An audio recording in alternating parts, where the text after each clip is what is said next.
हा असं कसं करता ब्रह्मदेव? या महिसागर पेक्षा आम्ही तर श्रेष्ठ आहोत.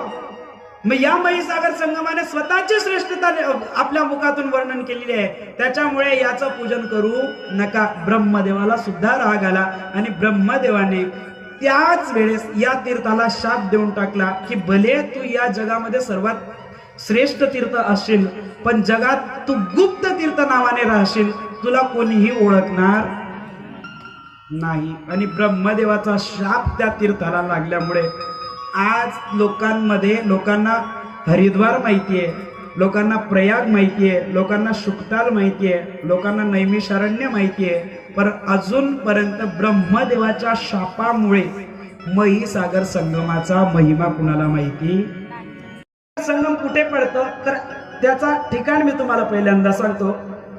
आपल्या इथून गुजरात प्रांत आहे आणि गुजरात प्रांतामध्ये वडोदरा नावाचं शहर आहे. सर्वांना माहिती असेल. वडोदऱ्यापासून त्याला कोणी बडोदा म्हणतं, कोणी वडोदरा म्हणतं, खरं त्याचं वडोदरा नाव. या वडोदऱ्यापासून 40 किलोमीटर अंतरावर डाकोर कडे जो रस्ता जातो रणछोडराय भगवान परमात्म्याकडे, तर ते म्हणजे बडोद्यापासून 40 किलोमीटरच्या अंतरावर वेराखाडी नावाचं ठिकाण आहे.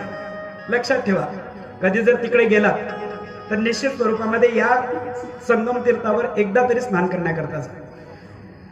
वेराखाडी नावाचं ठिकाण आहे. या वेराखाडीपासून फक्त 7 किलोमीटरच्या अंतरावर हा महिसागर संगम तीर्थ पडतं. आणि याचं महत्व इतकं महत्व आहे महाराज. जो कोणी व्यक्ती शनी अमावस्येच्या दिवशी जातो, ऐकून घ्या, कोणत्या दिवशी?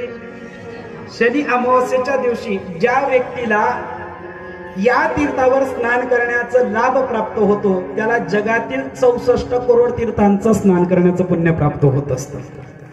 काही फिरू शकत. 12 वर्षापर्यंत काशी कल्पामध्ये निवास केल्यानंतर जे पुण्य प्राप्त होतं ना, ते फक्त एकदा महिसागर संगमामध्ये स्नान केल्याने प्राप्त होतं. काय सांगू अजून महत्व? जा सांग का.